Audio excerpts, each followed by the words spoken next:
Before we break down today's video, I do want to make note it was first aired on the Chat Sports YouTube channel, but this is your hub for all of our NFL draft coverage. So if you want more updates, hit that sub button right now.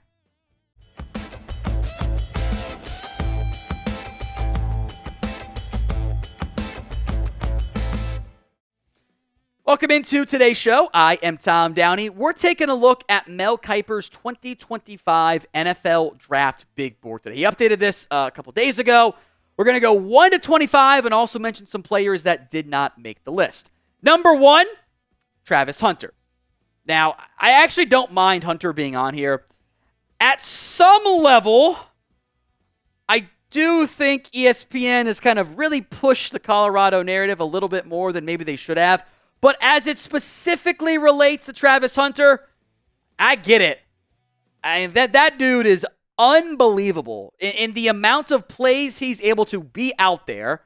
I think he's probably a better cornerback than he is right now wide receiver. And there's a lot more highlight reel plays at wide receiver because it's easier to see on the broadcast. But I genuinely would let him try both ways.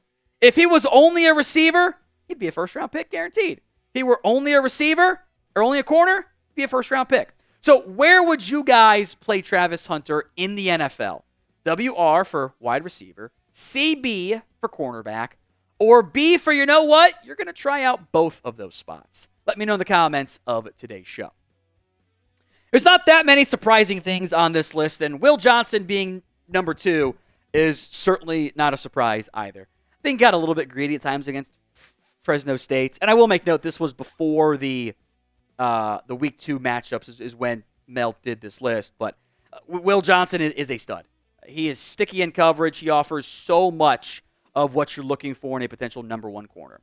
I also appreciate James Pearce Jr. being so high on this list. Highly impactful last year.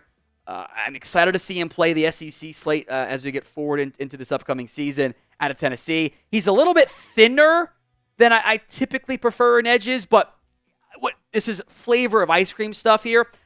I like it when my edge rushers have speed and bend and athletic ability because I think that allows them to do more things. Those guys are harder to find than the power rushers. Now, he's played 39 snaps this year.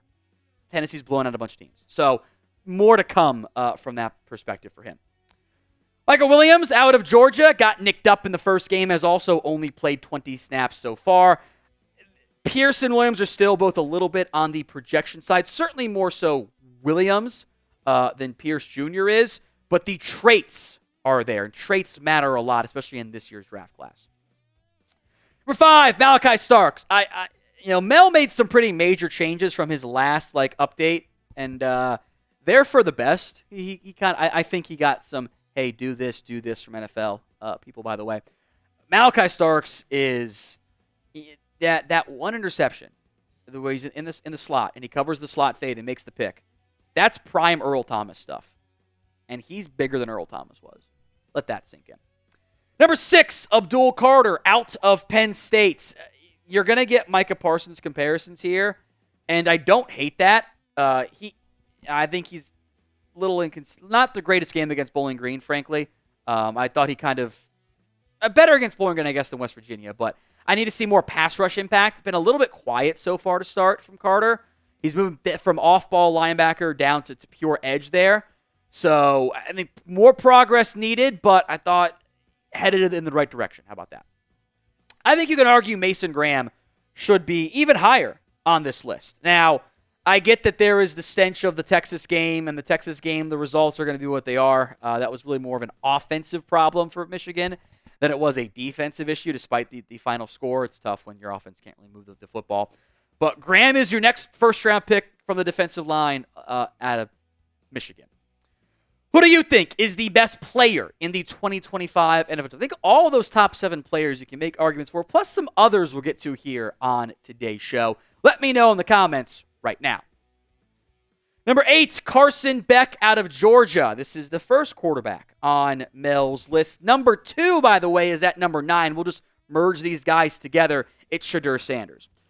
I think Sanders, of what he's able to physically do, I think there's a higher ceiling than there is with Carson Beck. I think Beck is... I'm a little bit worried that it's like you're going to get Jared Goff out of Carson Beck.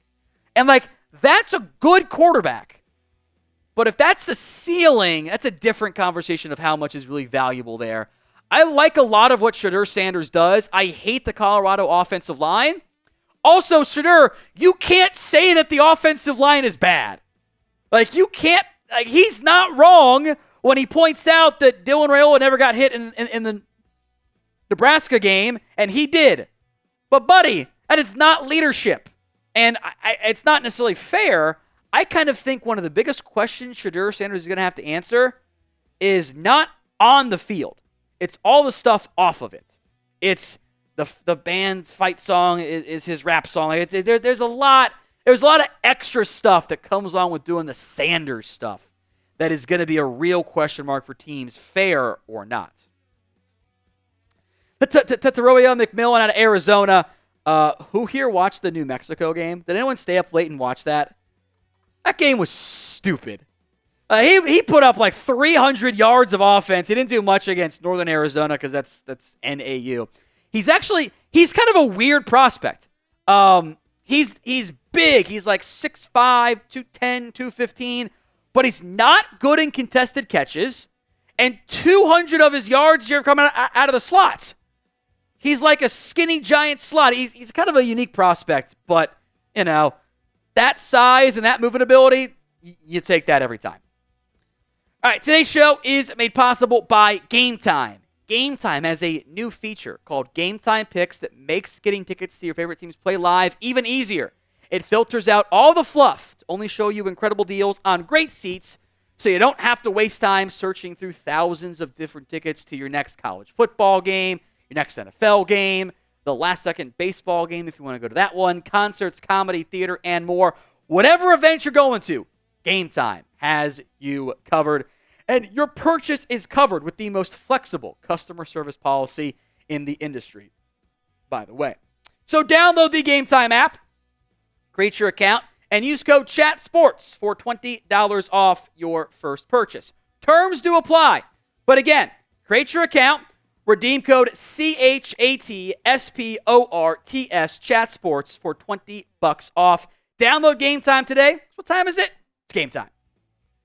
Again, not many complaints I have on this list here. Kelvin Banks is number 11, the tackle out of Texas. He will be Texas's first-round pick at tackle in a very, very, very, very long time. I would like to see Luther Burden higher on this list.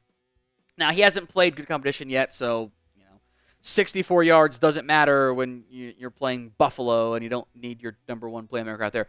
He was awesome in 2023. I get some shades of like not as good, but like Jamar Chase after the catch, yak machine guy. I like a lot of what I see out of Burden. Will Campbell, he's going to battle with Kelvin Banks all year long for tackle number 1. Not his best showing against USC. I think it wasn't as dominant as I was hoping it was going to be. I think in particular the run blocking kind of needs some work, but he has a lot of pressure this year, and that's always a good sign. Benjamin Morrison, the Notre Dame cornerback. We will ignore the whatever the hell that was against NIU in week 2. Marcus Freeman just might be a play down to the level of opponent coach. It just might be who he is. I thought he was good against Texas A&M. NIU didn't throw the ball outside of the one big chunk play they had for the most part. He's going to be a first-round pick too. Tight end 1 for pretty much everybody is Colston Loveland. Got to have better ball security. Can't be fumbling when your quarterback actually gets you the ball. His numbers are going to be limited because I don't know if that Michigan offense is going to be able to move the ball effectively very much through the air. Quinn Ewers, he looked pretty good against Michigan, didn't he? I do wonder if that was one of his best games as a quarterback. The one thing I'm still searching for out of Quinn Ewers, I thought he was much better deep ball thrower against Michigan. That was a big, big question mark I had about him. I think he's actually been good the first 2 games. Now it's sideline stuff. Still some of those more challenging downfield throws. They challenge him a little bit. He benefits from the Steve Sarkisian offense. In a not great quarterback class, though, Quinn Ewers looked pretty damn good the first 2 weeks. I just want to see a little bit better, more NFL throws. Like, he can make every throw. I just want to see him do it more consistently, which you might not see that much of in the Texas offense, which, by the way, is a good thing for college football. It makes life easier. I think Quinn Ewers has a chance to be quarterback one if he keeps this level of play. If this growth that we have seen so far through 2 games stays consistent. Who will be QB1 in this year's class? Let me know in the comments of today's show. Number 17, another Michigan player. 4 players, and they got their butts kicked by Texas, but that's what happens when you don't have a quarterback.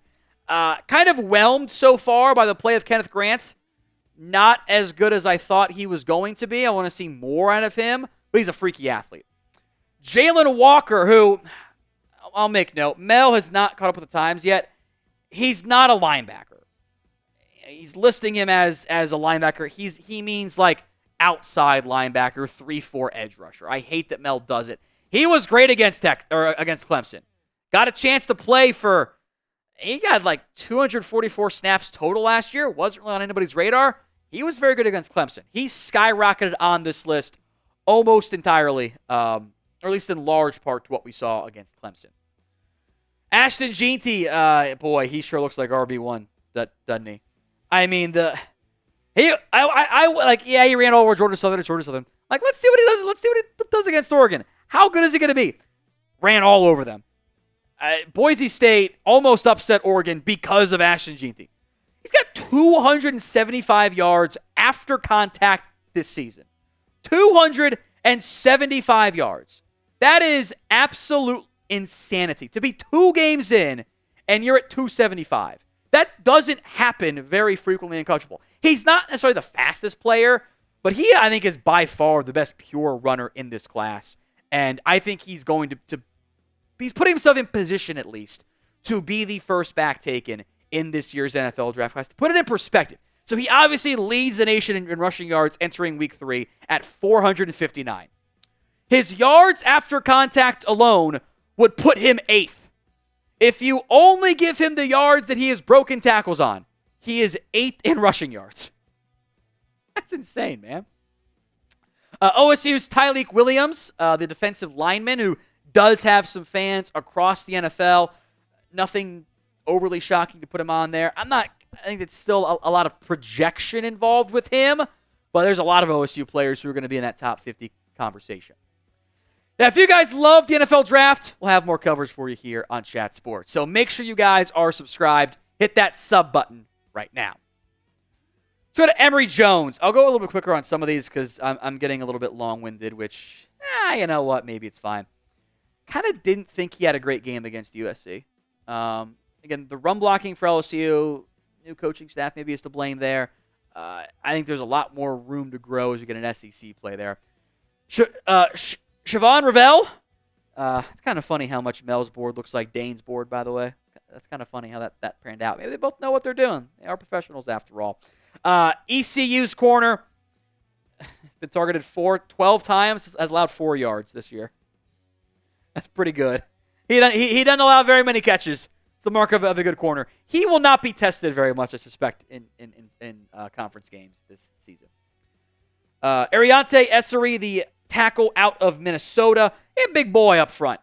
A very large human being, which, for whatever reason, Minnesota's had a few of those guys come through. He's listed at 6'6", 330. He's massive. Better last year than what we've seen so far, but that's okay. Nick Scorton out of Texas A&M, the transfer from Purdue. A very nice 69 snaps this year. The Notre Dame offense is probably just bad, so I thought his play overall maybe was just, it was good. Again, SC play to come there. And one of my favorite players this year, Deion Walker out of Kentucky. You don't find players who are utilized the way that Deion Walker is. They've given him 4 off-ball snaps this year. You guys know how big he is? He's 6'6", 345. And they put him off ball. They put him 7 times outside as an edge rusher. They did that a bunch in 2023. Like, it's unbelievable, his size. He is a freaky human being he might be a combine riser coming from Kentucky. He's going to be an early pick. Who do you think Mel Kiper left off of his NFL draft big board? Let me know in the comments section of today's show who you think Mel left off that top 25. There's a lot of prospects left off here. I want to drop a couple quick names that I like. Elike Omenor out of Stanford. You guys aren't going to watch Stanford games. I don't expect you to. Stanford's not going to be a good team this year probably. Ellick is damn good. Bit of a slow-ish start, I guess, this year. But he's a special player. Emeka Ibuka, one of several OSU players, so put all the other guys you want to put in there right there. Jonah Savanaia out of Arizona, could be a top 50 pick. Tyler Booker is Bama's best shot to have probably a first-round pick. That streak might come to an end. Barrett Carter and Harold Perkins, probably the top two linebackers this year. I like Tacario Davis, and I also like Denzel Burke as well.